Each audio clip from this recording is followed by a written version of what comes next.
In the stillness of suburban Illinois, tucked between quiet streets and the unassuming rhythm of everyday life, there existed a home where faith wasn't spoken through grand gestures, but through whispered prayers before bed and the silent strength of sacrifice.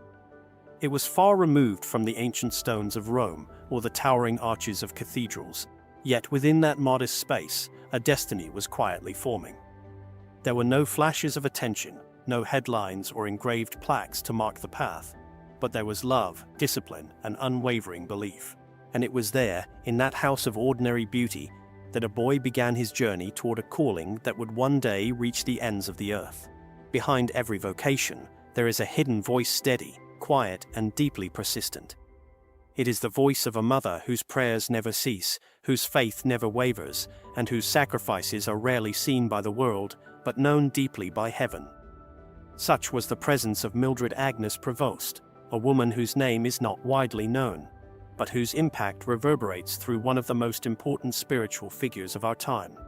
She did not raise her son for fame or glory, nor did she envision him in white vestments beneath the dome of St. Peter's. She simply loved him with a love rooted in faith, patience, and trust in God's plan. Alongside her was a devoted husband, a father whose life was also marked by quiet constancy and integrity. Together, they built a foundation, not for greatness as the world defines it, but for holiness, the kind that prepares a soul to listen when God calls. This is not merely the story of a future pope. It is a tapestry woven from the lives of those who shaped him, parents who lived humbly, walked in the light of faith, and gave the church a son without ever seeking recognition. Their daily choices, their example, and their resilience helped form the heart of a man who would eventually carry the weight of the universal church. And though history may remember him as Pope Leo XIV, long before that title, he was simply Robert Bob to his friends, Rob to some just a boy growing up in the unremarkable, yet sacred terrain of family, faith, and community. From a young age, Robert Francis Prevost displayed a sensitivity to the spiritual world that stood out. In the suburban enclave of Dalton, just outside the southern limits of Chicago, his life unfolded in ways that quietly hinted at something greater. His world was shaped by the rhythms of neighborhood life, by the changing seasons, and by the sounds of laughter and devotion echoing through the halls of his childhood parish. That parish, St. Mary of the Assumption in nearby Riverdale, would become not only his spiritual home, but the first stage where his vocation gently took root. There, among the familiar pews and under the watchful eyes of devoted priests and teachers, Robert found meaning in tradition and comfort in the sacred. He was not a child set apart by charisma or status, but by attentiveness to what others overlooked: the reverence of the Mass, the beauty of music, the joy of serving. He joined the parish choir, lending his voice to hymns that would later become the soundtrack of his inner life. As an altar server, he stood beside the priest not merely out of duty, but with a sense of wonder and belonging. His heart responded to mystery not with fear, but with fascination. While other children might have dreamed of careers and accolades, young Robert was already asking deeper questions about God, about purpose, about how best to serve. His early years offered no dramatic signs, no supernatural visions or sudden conversions. Instead, they were marked by something even more enduring: consistency. A consistent rhythm of mass attendance, of involvement in parish life, of being present where he was needed. It was in these small acts of faithfulness that his vocation began to grow, not loudly, but surely. His childhood in Dalton may have seemed quiet, even forgettable to outsiders, but to those who knew him, it was filled with signs of something quietly unfolding, a life slowly being offered back to God. And as the seasons passed, that offering only deepened. Even as a young boy, Robert Francis Prevost revealed a spiritual intuition far beyond his years. While some children played games of make-believe involving superheroes or sports, Robert's imagination turned toward something far more sacred. In the quiet corners of his childhood home, he would gather his brothers and transform ordinary household items into elements of the divine. An ironing board became his altar. Wrapped candies stood in for communion hosts. With childlike reverence, he reenacted the Holy Mass, not out of boredom, but from a growing love for what the Church represented. It was not a performance. It was the earliest expression of a vocation slowly unfolding, one rooted not in fantasy, but in a genuine hunger for the sacred.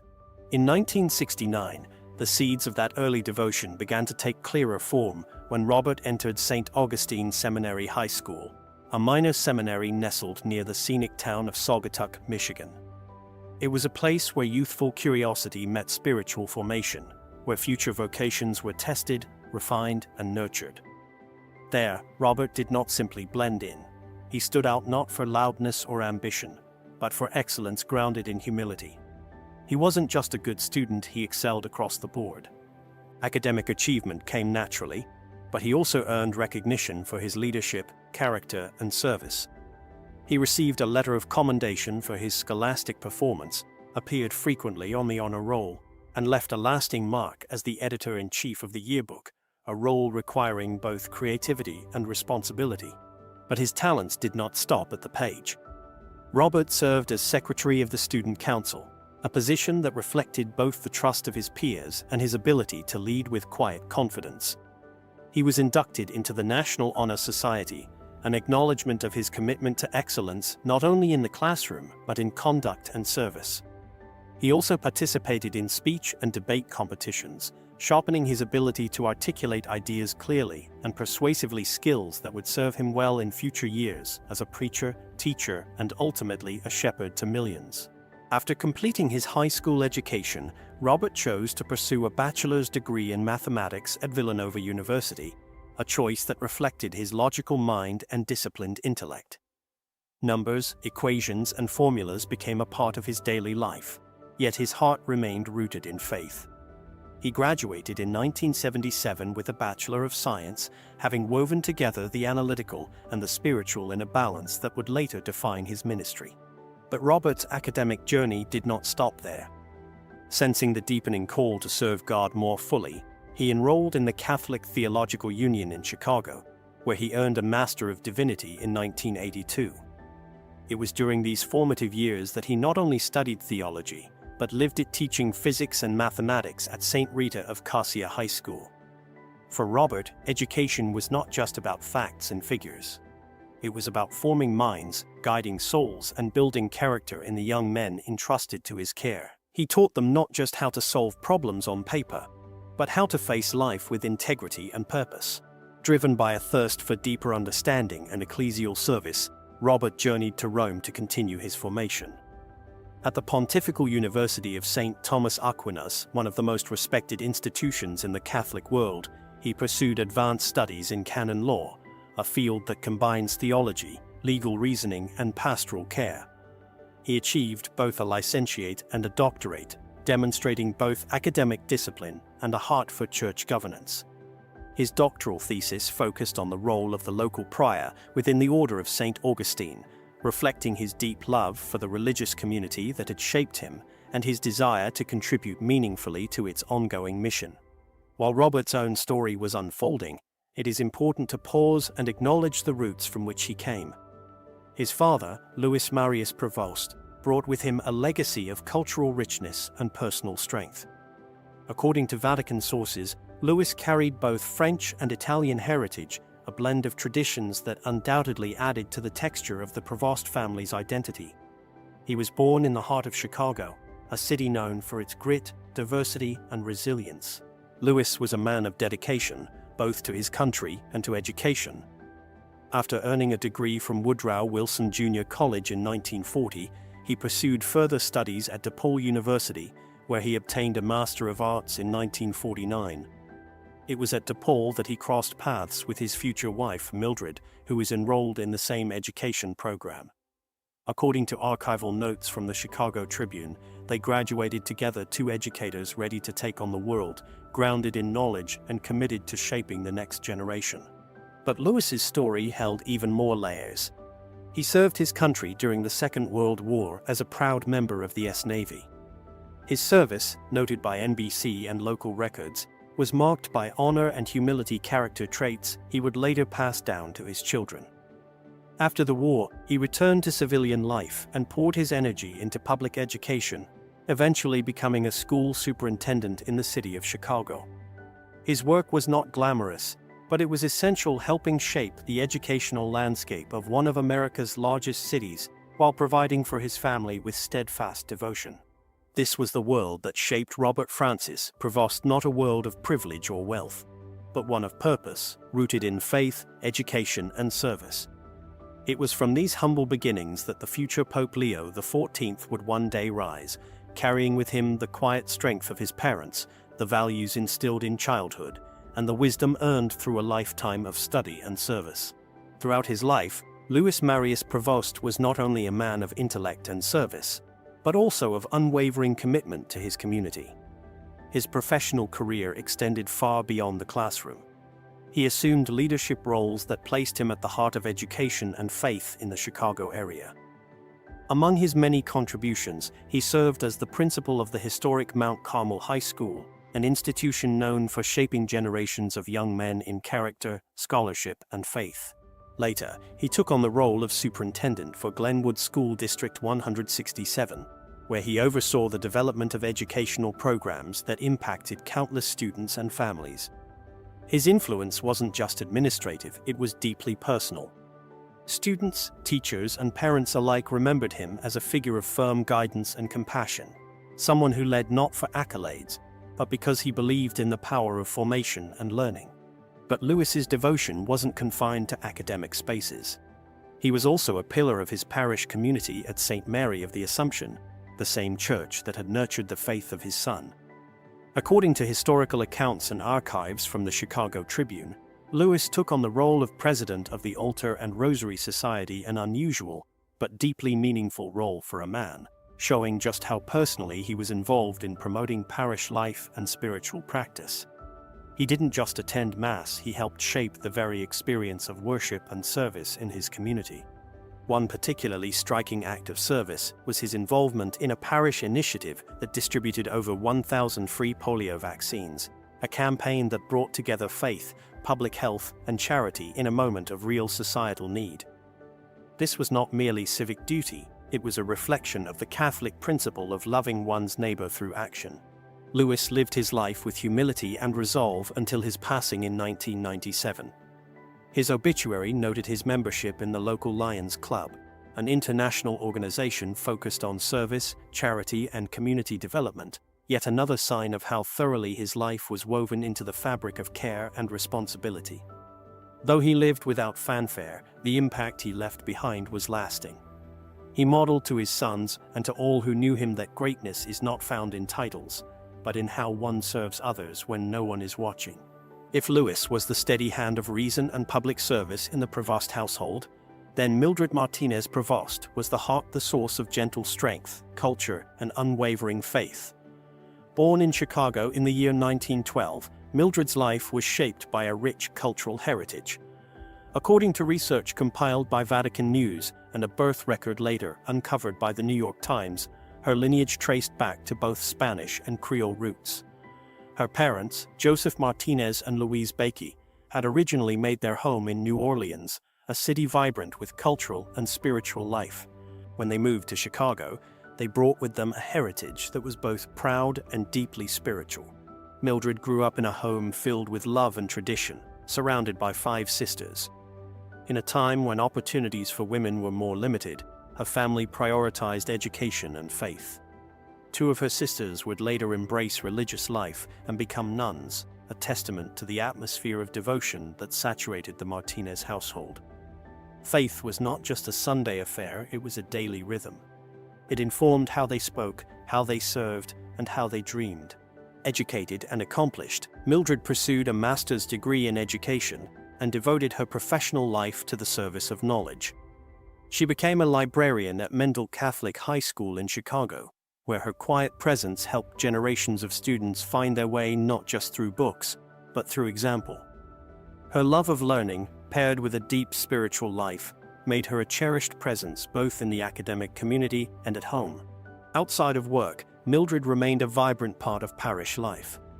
Like her husband, she too served as president of the Altar and Rosary Society at St. Mary of the Assumption. Her obituary noted her devotion to the parish and her unique gift for bringing beauty into the church through music and service. She was not only active in organizing events and spiritual gatherings, she was also known as a gifted singer. Her voice, often raised in devotion to the Virgin Mary, brought peace and joy to many. One memorable highlight of her youth was her participation in the 1941 Chicago Music Festival, where her talent as a vocalist was shared with a broader audience, long before microphones and recordings could preserve the moment. Those who knew Mildred often remembered her as a woman of grace and gentle leadership. She carried herself with dignity but remained approachable. Her faith wasn't performative, it was deeply integrated into who she was. And like her husband, she left a legacy not of wealth or worldly success, but of profound love and selfless devotion. When she passed away in 1990, her loss was felt deeply by her family and her parish alike. But her spirit continued on, especially in her children, and most notably in the youngest of them, Robert. Yes, Pope Leo XIV, born Robert Francis Prevost, was the third of three sons, the youngest in a household shaped by discipline, music, education, and prayer. To be the youngest often means to be both a receiver of wisdom and a quiet observer. In Robert's case, it meant growing up under the strong examples of two older brothers, while also soaking in the steady rhythm of a home where service was not something taught but lived. In many ways, his parents formed a kind of domestic cathedral, a place where each day was an offering, and each child was a gift entrusted to God. Through the tireless love of Louis and the luminous faith of Mildred, Robert was not just raised. He was formed carefully, lovingly, and with a sense of purpose that would one day reach far beyond the quiet streets of Illinois. Among the Prevost brothers, each one carved a unique path, yet all were shaped by the same unwavering pillars: faith, family, and service. Louis Martin Prevost, the eldest, served his country with distinction as a member of the United States Navy. After completing his military service, he transitioned into the growing world of computer technology, a field that was rapidly evolving in the second half of the 20th century. His work in this area demonstrated both technical skill and adaptability, the kind of forward-thinking mindset that ran quietly in the Prevost family bloodline. Today, Louis lives a quieter life in Florida, far from the bustling streets of his youth.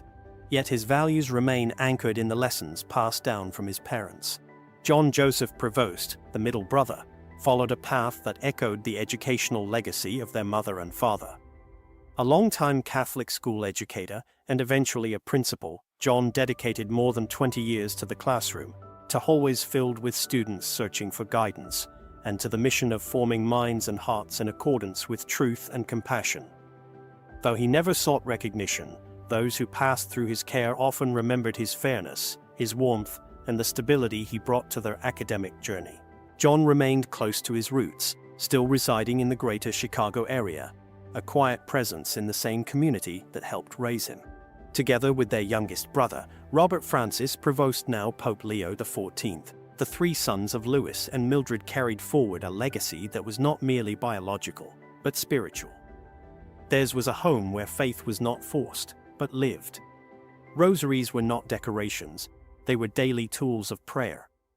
The stories of saints and sacraments were not distant religious lessons, they were part of family conversations, woven into the very language of love. The influence of aunts who had embraced religious life as Catholic nuns only deepened the atmosphere of devotion that surrounded the Prevost boys as they grew. The family made their home in Dalton, Illinois, a working-class suburb just beyond the southern edge of Chicago. It was a neighborhood marked by simplicity, hard work, and quiet dreams. Their household did not boast luxury, but it did radiate something even more enduring: purpose. From an early age, Robert displayed signs that his life might take a path unlike his peers. He was observant, reflective, and drawn to the sacred. The family's parish, St. Mary of the Assumption in Riverdale, became a second home. Robert immersed himself in parish life, serving joyfully as an altar boy, lifting his voice in the choir, and attending Mass not out of obligation, but out of deep personal desire. His devotion at home mirrored his public faith. As a child, he often staged makeshift liturgies in the family living room, repurposing common household items into sacred vessels. An ironing board became his altar. Wrapped candies served as communion. His older brothers stood in as parishioners. These moments were not merely innocent childhood games, they were early echoes of a divine calling. hints of a vocation gently stirring in the soul of a boy who was already listening closely for God's voice. Mildred, his mother, encouraged this blossoming reverence. She never pushed him toward the priesthood, but offered her quiet blessing and allowed his devotion to grow in its own time, trusting that if the call was real, it would endure. At the age of 14, Robert made a bold and uncommon choice. He entered St. Augustine Seminary High School, a minor seminary near Saugatuck, Michigan. While many teenagers were just beginning to question their identities and explore the world, Robert stepped into an environment of discipline, prayer, and rigorous academic training. He did not merely adapt, he thrived. His academic record was exemplary. He served as editor-in-chief of the school yearbook, a position that reflected both creative vision and trust from his peers. He was elected secretary of the student council, further highlighting his leadership and organizational skills. He was inducted into the National Honor Society, a symbol of both academic achievement and character. But perhaps more importantly, his time at the seminary deepened his faith and tested the roots of his spiritual life. It was no longer a boyhood fascination. It became a journey of discernment, of learning what it meant to serve, to lead, and to sacrifice. Robert grew not only in knowledge, but in humility, and his vocation began to take firmer shape as he dedicated himself to prayer, study, and community life. After completing seminary high school, he continued his intellectual pursuit at Villanova University, a Catholic institution known for both academic rigor and spiritual grounding. There, he earned a Bachelor of Science in Mathematics in 1977. His choice of mathematics, a field marked by logic, structure, and clarity, reflected his disciplined mind and analytical gifts.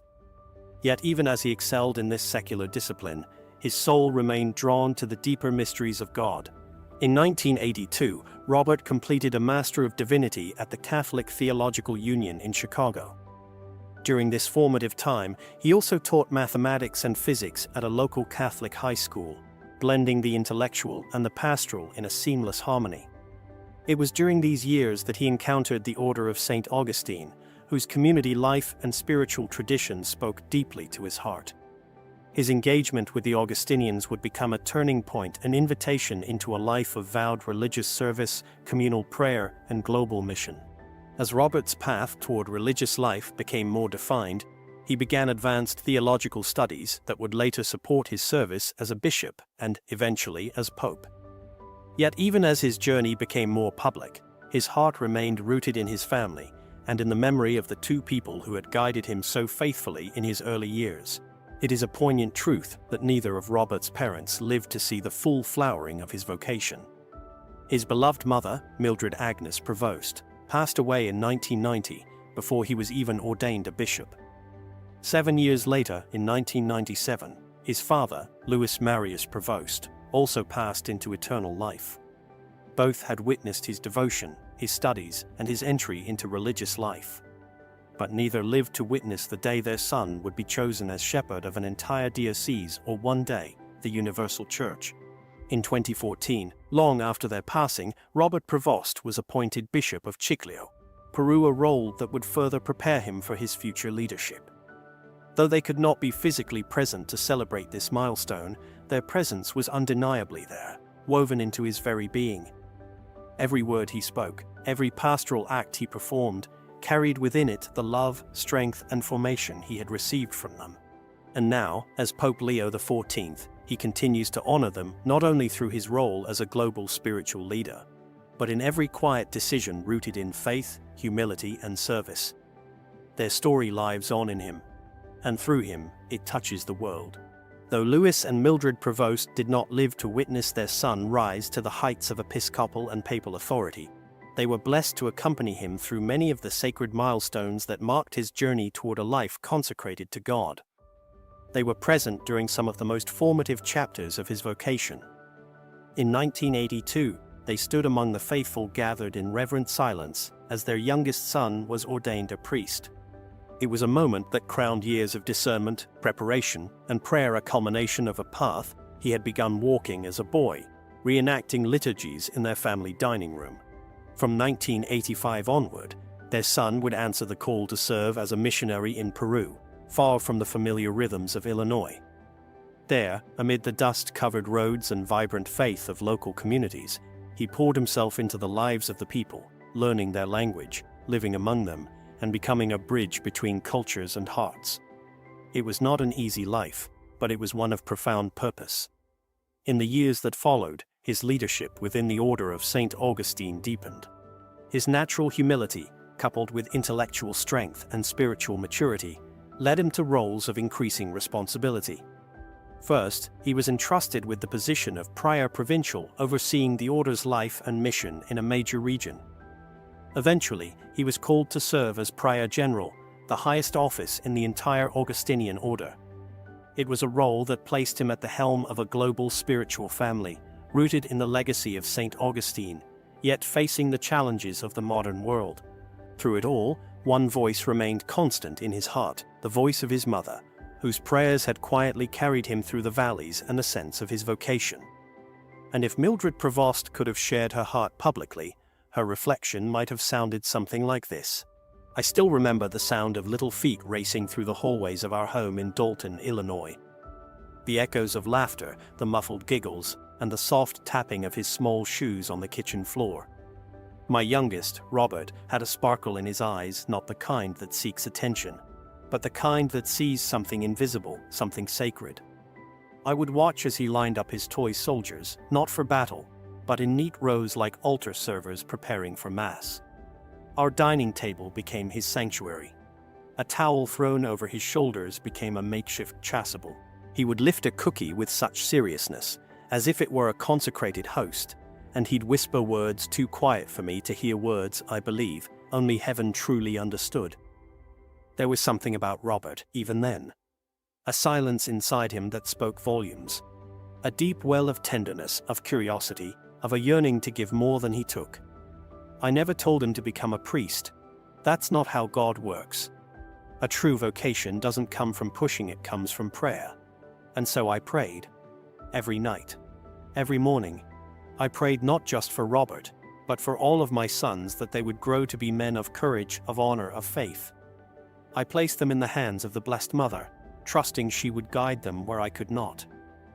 When Robert came to me at 14 and said he wanted to enter the seminary, my heart swelled with pride and cracked with sorrow. A mother's love is a delicate thing. We want to hold our children close, to keep them safe forever. But we also know that we must let them go, especially when they belong more to God than to us. I cried that night not because I doubted his choice, but because I knew he would never truly be mine again. He was being given to the church, to the world, to something far greater than our little home. I watched him grow through seminary, through long nights of study and early mornings of prayer. I saw the way he changed, how his eyes grew deeper, how his smile became quieter, how he carried himself with a new kind of peace. I remember the silence of his retreats, the ache of watching him leave after holidays, the joy in his letters home. And I'll never forget the day he took his vows with the Augustinians. His voice trembled as he spoke them, not out of fear, but out of reverence. He knew, as did I, that these were not empty words. They were promises sealed in heaven. And then, in 1982, the day came when he stood at the altar, not as my little boy, but as a priest of God. I was there. I stood among the pews, my hands trembling, tears streaming silently down my cheeks. As he lifted the chalice for the first time, his hands were steady, but his eyes shone with something eternal. My son, Father Robert, was now a vessel of grace, and I, his mother, had never been prouder nor more humbled. Though these words may never have been recorded, they live in the memory of those who knew Mildred and the deep, abiding love she carried in her heart for her children, especially the one who would go on to lead the church. Her prayers, her patience, and her unwavering faith are written into the very fabric of Pope Leo XIV's life. She was not there when he was named bishop or chosen as pontiff, but her love is in every word he speaks, every blessing he gives, and every soul he embraces in Christ's name. There are moments, even now, where I close my eyes and I can still see him, the child he once was, and the man he would become. In that delicate space between memory and eternity, I see the little boy with wide eyes and gentle hands, draping a towel across his shoulders like a priestly vestment, mimicking prayers he could barely pronounce, but already understood with his heart. I see the way his brow furrowed in concentration as he arranged his toys into a procession, or how his voice would soften when he sang hymns in our home, not for show, but as a whisper of love to the heavens. And just as clearly, I see the man he grew into formed not only by the church, but by hardship, prayer, and love. Though my earthly life ended before I could witness my son standing beneath the weighty dignity of a bishop's mitre, I never considered that a loss. My soul was not waiting for titles or robes to validate his calling. No, I had already seen something far greater. I had seen him carry the invisible weight of souls, an unseen burden that rested on his shoulders long before he wore any formal vestments. I had seen him serve those in need with a joy that was not loud, but radiant. In the dusty towns and humble chapels of Peru, I knew he walked among the poor, not as a stranger offering help, but as a brother sharing in their lives, their wounds, and their hopes. There was no applause there, no grand stages, only authenticity, only love. And perhaps that is why I never longed for accolades on his behalf. His heart had already ascended to where it needed to be. I watched him give everything: his time, his intellect, his youth to the mission God placed before him. Whether in the role of a young friar, a priest, a teacher, or a missionary, he served without reserve. And when he spoke of the church, his voice would tremble not with ambition, but with devotion. He did not love the church as an institution to rise within. He loved her as a bridegroom loves his bride, as a son loves his mother. With reverence, with sacrifice, with joy. There was a night, not long before I passed, when he sat beside me after returning from Peru. His hands were calloused, his eyes tired, yet his soul glowed with peace. We sat in silence for a long time, and then he simply said, "Mama, I feel closest to God when I am with the people who have nothing." That one sentence told me everything. He didn't need a crown. He had already found the kingdom. So no, I was not there the day he became a bishop. But I had already seen something more sacred. I had seen the transformation of a soul into a servant. I had seen the shaping of a man who would not rule, but shepherd. Who would not speak to be heard, but to heal. And now, from where I dwell beyond time, I continue to watch not with surprise, but with awe. For everything he is today, he has always been becoming. And I thank God that I was given the gift of being his mother, not just for a season, but forever. Titles do not shape the soul of a shepherd. They do not breathe life into compassion or carve the path of true servant leadership. A mitre may crown the head, but it is the heart that determines whether a man truly walks in the footsteps of the Good Shepherd. And my son, my Robert, had that kind of heart long before anyone ever called him father, bishop, or pope. His tenderness, his empathy, his tireless desire to walk alongside the forgotten and to lift the burden that came not from ambition or recognition, but from something deep within. From the very beginning, I recognized it. I felt it in the way he spoke to the elderly in our parish. I saw it in the way he comforted his classmates, or the way he looked at the altar, not with fear or formality, but with longing. That heart, soft yet steady, already beat in rhythm with the divine call. Even now, from beyond this earthly life, I believe if heaven allows it, I am still near. I watch quietly, just as I did when he was a child, peeking through a doorway as he rehearsed his make-believe mass, or standing at the back of a church with my hands clasped, tears in my eyes as he knelt before the altar. My prayers have not ceased. Time may have passed, and the veil between life and eternity may have been drawn, but a mother's prayers do not wither with age or distance. They endure, they rise, they echo in eternity. And so, I continue to pray. For his strength, for his wisdom, for his protection. For his heart, that it may remain unburdened by the weight of power and ever open to the whisper of grace. I pray that he remembers where he came from, not just geographically, but spiritually, that he remembers the quiet rooms of our home, the rhythm of the rosary prayed at night, the simple meals shared with joy, and the love that formed him before the world ever saw him. And every day I thank God for the mystery of it all. That I, a simple woman from Chicago, was chosen to be his mother. Not because I deserved it, but because love sometimes hides its greatest gifts in the most ordinary places. To see your child walk a path of holiness is a joy that surpasses anything this world can offer. And to know that he continues to serve not for praise, but for souls is more than enough for my heart to rest in peace. As I continue to watch from the place where time no longer binds the soul, I see my Robert standing now not only as a priest or missionary, but as a shepherd to the world. Pope Leo XIV. It's a name that echoes across continents and is spoken in cathedrals, chapels, prisons, and hospital rooms. Yet beneath the grandeur of his title, I still see the boy who once clutched a cookie like a host, the young man who wept through silent retreats, the son who once laid his head on my shoulder and asked, "Mama, do you think God will use me?" He asked that question with a kind of trembling hope, never imagining that the answer would one day stretch across the globe. And even now, I believe he still asks it in prayer, not for affirmation, but for guidance. Because true shepherds never stop asking. They never stop listening. They never stop kneeling before the one who called them. And the world, this beautiful and broken world, needs shepherds more than ever. We live in a time when so many hearts are wandering, not out of rebellion, but out of hurt, confusion, and hunger for truth. People search for light in places where shadows pretend to offer comfort. They search for meaning in a culture that often only offers noise. But I believe truly, deeply, that hope is not lost. It never is. As long as one heart is still willing to kneel, still willing to listen, still willing to love, then the church has breath, and Christ walks among us. The times to come may be uncertain, but they are not without promise. I believe that with all my soul. My son, this man formed by simplicity and service, now stands at a crossroads of history. And yet he is not alone.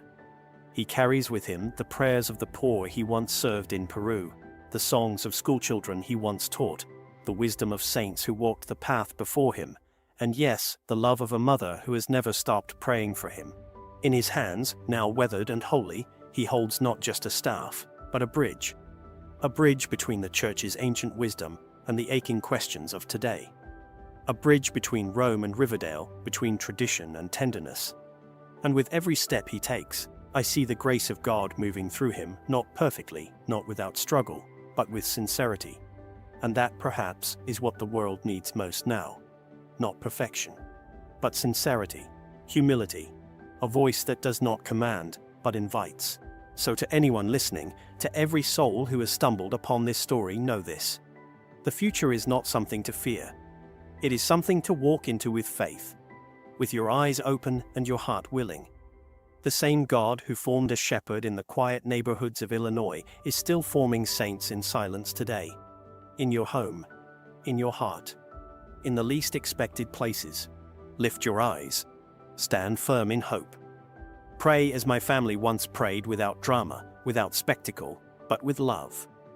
The church will endure, not because of its titles, but because of its hearts.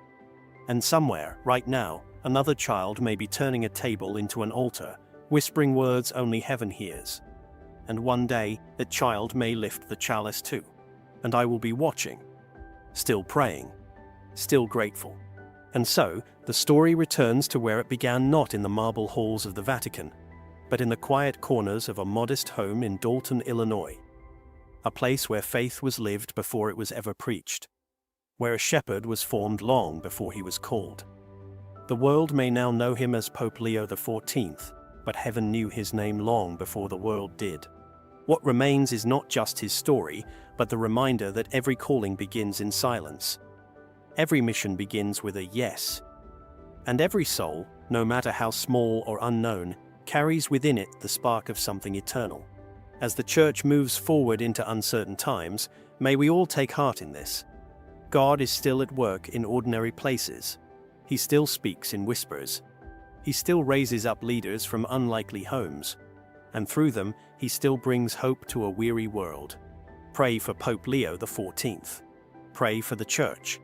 And never doubt that your own quiet faith, your unseen prayers, your daily acts of love, they too are building something holy. Because in the end, it is not power or applause that shapes the future of the church, it is hearts willing to love like Christ. And as long as such hearts remain, the light will never go out. Amen.